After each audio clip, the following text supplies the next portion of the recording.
17/2026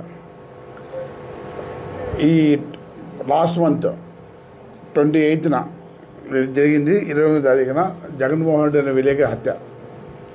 ఆ హత్యకు సంబంధించి ఆల్రెడీ 4 ముద్దాయిలు రిమాండ్లో ఉన్నారు. ఇప్పుడు అందులో 5వ ముద్దాయి ఇక్కడ విలేకరిగా పనిచేస్తున్న వ్యక్తి, లోకల్లో బాగా జగన్మోహన్ రెడ్డితో బాగా పరిచయం ఉన్న వ్యక్తి, జగన్మోహన్ రెడ్డి చనిపోయిన తర్వాత రోడ్డు మీదకి వెళ్ళి ధర్నా చేసి ముద్దాయిల మీద కఠినంగా శిక్షించాలా, ఎమ్మెల్యేకు వాళ్లకు వీళ్ళకి రిప్రజెంట్ వ్యక్తి ఈ మర్డర్లో ప్రముఖ పాత్ర వహించినట్లు ఇన్వెస్టిగేషన్లో వెల్లడైంది. ఇందులో ఈ దొరస్వామి అనే వ్యక్తి విలేకరి పేరుతో గతంలో దందాలు చేసినట్లు అవి చేసిన చాలా నెంబర్ ఆఫ్ కంప్లైంట్స్ ఉన్నాయి. కొన్ని ఎవిడెన్స్ మీద కొన్ని కేసులు కట్టడం జరిగింది. ఇందులో ఇప్పుడు ఇన్వెస్టిగేషన్ ఫ్యాక్ట్స్ ఏమంటే, దొరస్వామికి శ్రీనివాస్కు ఫ్రెండ్షిప్ ఉంది, శ్రీనివాస్కు తమీమ్కు ఫ్రెండ్షిప్ ఉంది.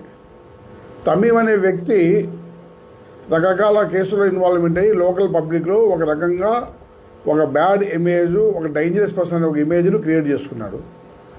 ఆ ఇమేజ్ను క్యాచ్ చేసుకుంటూ శ్రీనివాస్ అండ్ దొరస్వామి ఇద్దరు కూడా చిన్న చిన్న పంచాయతీలు, చిల్లర పంచాయతీలు చేసుకొని చిన్న కొద్దిగా బెదిరించుకొని డబ్బులు వసూలు చేయడానికి అలవాటు పడ్డారు. అందులో భాగంగా వాళ్ళకి ఒక విషయం అర్థమైంది. తమీమ్ అనే వాళ్ళని చేతిలో పట్టుకుంటే విలేకరులను ఇక్కడ బెదిరించుకోవచ్చు అని. అందులో భాగంగా తమీమ్తో బాగా ఉన్న సాన్నిధ్యాన్ని ఉపయోగించుకొని ఏదైనా చేసేస్తామని ఒక నిర్ణయానికి వచ్చారు. ఆలోపు జగన్మోహన్ రెడ్డి మీద దొరస్వామి కూడా చిన్న కోపం ఉంది. నీ అక్విడేషన్ లేదు నీకు, మీరంతా అని రకరకాలు చెప్పడము, తర్వాత వాళ్ళు చేసే కొన్ని దందాలు అవి చేయొద్దని చెప్పడము, ఆ రకరకాల చిన్న చిన్న మనస్పర్ధలు వచ్చాయి. అందాకే శ్రీనివాసులతో కూడా చిన్న చిన్న మనస్పర్ధలు వచ్చినాయి. ఆలోపు ఈ విలేజ్లోనే ఒక వ్యక్తి ఎవరైతే జగన్మోహన్ మీద కొంచెం అసూయ పెంచుకున్నాడో అతని వ్యక్తిని అప్రోచ్ అయినారు వీళ్ళు.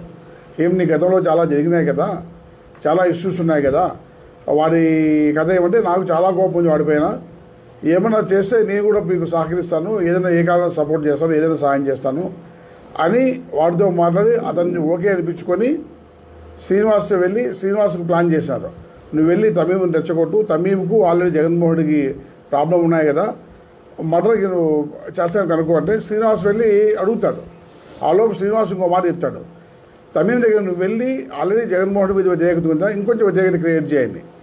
ఈ దొరస్వామి వెళ్ళి అతని దగ్గర వెళ్ళి ఈ జగన్మోహన్ రెడ్డి వ్యక్తి నిన్ను పాకిస్తాన్ తీవ్రవాది అంటున్నాడు, ఆల్ఖైదా ఉగ్రవాది అంటున్నాడు, ఈ వీకోటలో మత విశ్వాసాలు విచ్ఛిన్నం కావడానికి, మత కలిసి రావడానికి నువ్వే కారణం అంటున్నాడు, నువ్వు ఊరు వదిలిపెట్టిపోతే వీకోట బాగుపడుతుంది, అంతవరకు వీకోట బాగుండదు అని చెప్తున్నాడు అని చెప్పేసి అతనికి తమీమ్కు బాగా చెప్పడం, తమీమ్ బాగా కోపంలో ఉన్నాడు. ఆ సందర్భంలో శ్రీనివాస్ వెళ్ళి అరే నువ్వు జగన్మోహన్ నువ్వు వేస్తావా అంటే, నాకు చాలా కోపం ఉంది, వేస్తాను, కాకపోతే ఇక్కడ నాకు టైం సరిపడలేదు అంటే నువ్వేం భయపడద్దు, మనకు సపోర్ట్ చేసే వ్యక్తులు ఉన్నారు, వెయ్యి బెయిల్పై తెస్తాం మేము అని చెప్పి ప్లాన్ చేసుకొని తమీమ్ని ప్రిపేర్ చేయించి ఈ మర్డర్ పాల్పడినట్లు మాకు అర్థమైంది. యాజ్ ఫర్ ఇన్వెస్టిగేషన్ ఇంకొక వ్యక్తి అరెస్ట్ కావాల్సి ఉంది, ఆ వ్యక్తిని కూడా అరెస్ట్ చేస్తాము, మిగిలిన డీటెయిల్స్ అని చెప్తాము. ఆ కేసుతో ఈ విలేకరి హత్యకు సంబంధించి పూర్తి డీటెయిల్స్ పూర్తిగా వచ్చినట్లే వ్యక్తి. ఇందులో ప్రధాన పాత్రధారులు దొరస్వామి అండ్ శ్రీనివాసు. యాక్ట్ చేసిన వాళ్ళు ఇంతకుముందు ఆల్రెడీ ముద్దాయిగా అరెస్ట్ వెళ్ళిపోయిన తమీము, సుబ్బాన్ అండ్ ఇంకో అబ్బాయికి సంబంధించి ఉన్నారు, ఇంకొక వ్యక్తి. ఆ వ్యక్తిని కూడా వీళ్ళు బలవంతంగా ఆ వ్యక్తిలో ఉన్న కోరికను రైట్ చేసి బలవంతంగా లాగిపెట్టినారు. అతను కూడా తొందరగా అరెస్ట్ చేస్తాము, అరెస్ట్ చేసిన అతని పేరు గురించి చెప్తాము. Thank you. సహకరించిన వ్యక్తి అరెస్ట్ చేస్తాం కదా తొందరలోనే, పారిపోయే అవకాశం, బయటకు రావడం ఎందుకు. వ్యాపారవేత్తలు కాదు, ఒకే వ్యక్తి. వీళ్ళు అతనిది తప్పు ఉంది సహకరించడం, బట్ ఆ ప్రిపరేషన్ కూడా వీళ్ళే మెంటల్లీ తమీమ్కి ఎలాగైతే మోటివేట్ చేసినారో నువ్వు చంపాలా వాడి రిపేర్ ఇతను కూడా నువ్వు ప్రతీకారం తీర్చుకోవాలని వీళ్ళ main heads only Doraswamy Srinivas. వాళ్ళు ఆలోచన చేసిన వాళ్ళు, మిగిలిన అందరూ యాక్ట్ చేసిన వాళ్ళు. వీళ్ళు ఆలోచన చేయకోకుండా ఉంటే ఈ హత్యా పరిణామం జరిగేదే కాదు.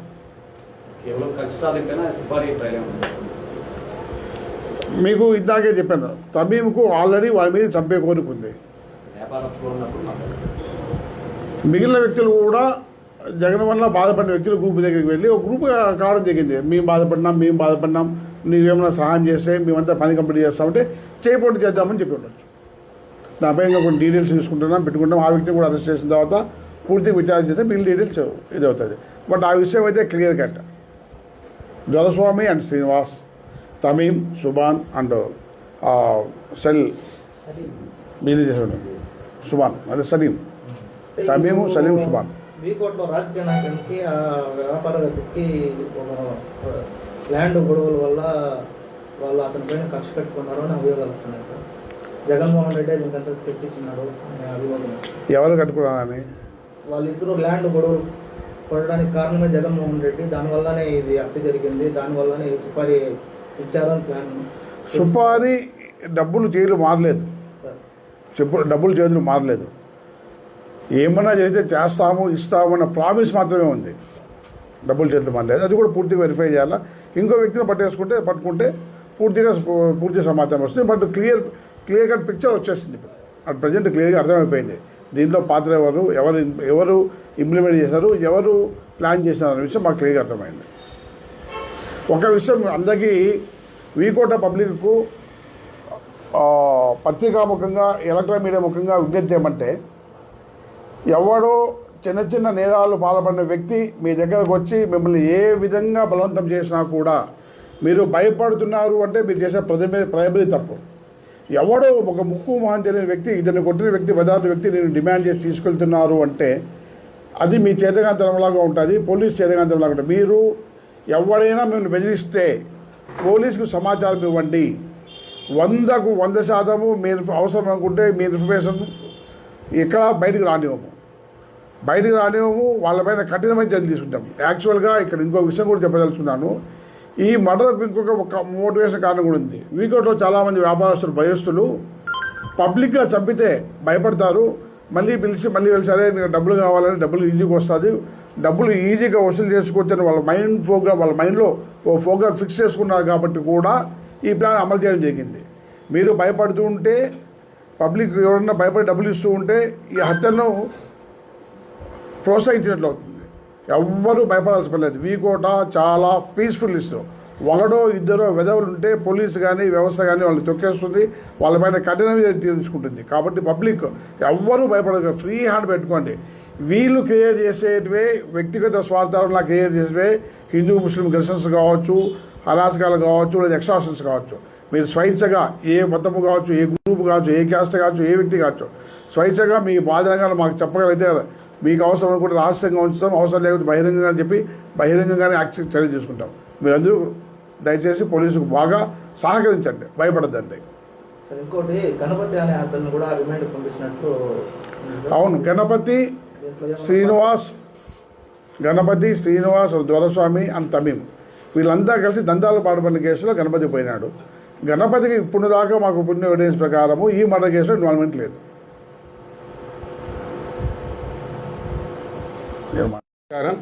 ఈ జగన్మోహన్ రెడ్డి హత్య కేసులో మేము విచారిస్తున్నప్పుడు దీంట్లో ఎవరైతే ఇప్పుడు అక్యూజులుగా ఉన్నారో వాళ్ళ గురించి మేము విచారించినప్పుడు వీళ్ళు వీకోటలో అంటే ఇప్పుడు ప్రస్తుతం ఉన్న దొరస్వామి కావచ్చు, శ్రీనివాసులు కావచ్చు, గణపతి కావచ్చు, గణపతికి ఈ మర్డర్ కేసులో ఇన్వాల్వ్మెంట్ లేదు. కానీ వీళ్ళు గత కొంతకాలంగా వీళ్ళు చేస్తున్నది ఏంటంటే ఎంఆర్ఓ ఆఫీస్ దగ్గర కానీ పోలీస్ స్టేషన్ దగ్గర కానీ వీళ్ళ దగ్గరికి వెళ్ళి ఎవరికైనా రైతులకి ప్రాబ్లమ్స్ ఉంటే ఆ ప్రాబ్లమ్స్ మేము సాల్వ్ చేస్తాం, మాకు ఎంఆర్ఓ తెలుసు, లేదంటే సీఏ గారు తెలుసు, ఎంపీడీఓ తెలుసు, లేదా కలెక్టర్ ఆఫీస్లో మాకు పరిచయాలు ఉన్నాయనేసి చాలా మందికి వీళ్ళు మోసం చేయడం జరిగింది. అందులో భాగంగా లాస్ట్ టైం ప్రెస్ మీట్ పెట్టినప్పుడు కొన్ని కేసులు రావడం జరిగింది. దాని మీద కేసులు కూడా కట్టాం. ఉదాహరణకి శ్యామ్ అనే విలేజ్లో ఒక అతనికి వీళ్ళే ఒక పట్టా క్రియేట్ చేసి ఇస్తారు. 2 లక్షల డబ్బులు తీసుకొని చేసేస్తారు. ఇచ్చిన తర్వాత పక్కన పొలం అతను ఇది నాకు సంబంధించిందని గొడవకు వస్తే ఓకే నీకు ప్రాబ్లమ్ సాల్వ్ చేస్తామని మళ్ళీ 50,000 తీసుకొని కోర్టులో దాన్ని వేస్తారు. ఒరిజినల్ డాక్యుమెంట్స్ అక్కడ ఇస్తారు. ఇది తర్వాత ఆ పాస్బుక్ కూడా ఎలా వచ్చిందంటే ఎంఆర్ఓ ఆఫీసులో ఒక వ్యక్తిని వాడుకొని దాన్ని బయటికి వేరే తీసుకొచ్చి పోజరీ చేసి ఇచ్చారు, అదొకటి వచ్చింది. తర్వాత ఓగు దగ్గర ఒక అతను డీకేటీ భూమి కొనుక్కొని దాన్ని అనుభవించుకుంటూ రీసర్వేలో కొద్దిగా భూమి రాకపోతే ఇది మాకు సంబంధించింది, మాకు ఇవ్వాలని అతని దగ్గర 3 లక్షలు డిమాండ్ చేసి ఫోన్పే ద్వారా వేయించుకుంటారు. ఆ తర్వాత ఇంకొకతను ఒక ముస్లిం అబ్బాయి ఒక ముస్లిం అమ్మాయిని ప్రేమించి పెళ్లి చేసుకున్న తర్వాత ఆ రామకుప్పం వాళ్ళు వచ్చి ఇక్కడ ఒక 10 రోజులు కాపురం ఉన్న తర్వాత వాళ్ళ వద్ద ప్రాబ్లమ్స్ వస్తాయి. ఇక్కడ నా దగ్గర నేనే దానికి సాక్ష్యం. వచ్చి వీళ్ళ మీద SC కేసు పెట్టాలనేసి ఆ ప్రెజర్ చేసి తర్వాత బయట తీసుకెళ్లి ఇప్పుడు DSP గారు వస్తారు ఈ కేసు మీద అది ఇది అని చెప్పేసి వాళ్ళకి అప్పటికప్పుడు 75,000 ఫోన్పే చేయించుకోవడం జరిగింది. దీనిలన్నిటి మీద మేము కేసులు కట్టడం జరిగింది. దాంట్లో రిమాండ్ కూడా చేస్తాము. ఇంతే కాకుండా ఇంకా మిగతావి అంటే విట్నెస్ లేకోకుండా వీళ్ళే ఒక అతను ఎంఆర్ఓ ఒక పేద అతను నీకు దావ సమస్య ఉందంటే నాకు ఎంఆర్ఓ బాధ తెలుసు ఒక 30,000 డబ్బులు తీసుకుంటారు. ఇంకొక అతను పాస్బుక్ కంటే 2 లక్షలు నేను తీసుకుంటారు. రీసెంట్గా కొమ్మేపల్లిలో ఒక ముస్లిం అతను వచ్చాడు, సార్ నా దగ్గర 80,000 తీసుకున్నారు సార్ అని. ఎందుకు ఇచ్చావు 80,000 అంటే నాకు కలెక్టర్ ఆఫీస్లో బాగా తెలుసు, మీ సమస్య నేను సాల్వ్ చేస్తాను. ఇలాగా వీళ్ళు ఈ ప్రతి ఒక్కటి ఇలా చేసుకుంటూ వెళ్తున్నారు. మాకు ఈ విచారణ సందర్భంలో వీళ్ళ విషయాలు తెలిసాయి. కొంతమంది ధైర్యంగా ముందుకు వస్తే దాని మీద కేసులు కూడా కట్టడం జరిగింది. ఇంకా ఒకటి ఏంటంటే వీకోటలో ఈ ముగ్గురే కాకుండా వేరే వాళ్ళు కూడా కొంతమంది ఉన్నారని మా దగ్గర సమాచారం ఉంది. ఎవరైతే మోసపోయినారో దయచేసి వాళ్ళు వచ్చి మాకు చేసినట్లయితే, ఎందుకంటే ఇంత చిన్న పట్టణంలో ఇలా సెటిల్మెంట్ చేసుకుంటుంటే వ్యాపారస్తులు కానీ మిగతా వాళ్ళకి కానీ ఇబ్బంది అవుతుంది, ఒక ప్యానిక్ క్రియేట్ అవుతుంది. ఇప్పటికైనా కానీ దీన్ని పూర్తిగా సమూలంగా నాశనం చేయాలనే ఉద్దేశంతో మేము ఉన్నాము. మా DSP గారు ప్రతిరోజు దీని గురించి ఈరోజు ఎవరైనా కంప్లైంట్లు వచ్చాయా, ఏమన్నా కేసు కడుతున్నారా, ఏదైనా ఉంటే నా దగ్గర పంపించు, బ్రీఫ్ చేయాలి. ప్రతిరోజు ఈ కేసు గురించి ఫాలో చేస్తూ తర్వాత కూడా వీళ్ళు ఎవరైతే ఈ దందాలు చేస్తున్నారో వాళ్ళ సంబంధించి కంప్లైంట్లు ఏమన్నా వచ్చాయా లేదని ప్రతిరోజు అడుగుతున్నాడు. అడగడము తర్వాత మీడియా వ్యక్తులతో ఒకసారి వాళ్ళతో మాట్లాడండి, ఎక్స్ప్లెయిన్ చేయండి అని చెప్పి దీన్ని పర్సనల్గా సార్ చూసుకోవడం జరుగుతుంది.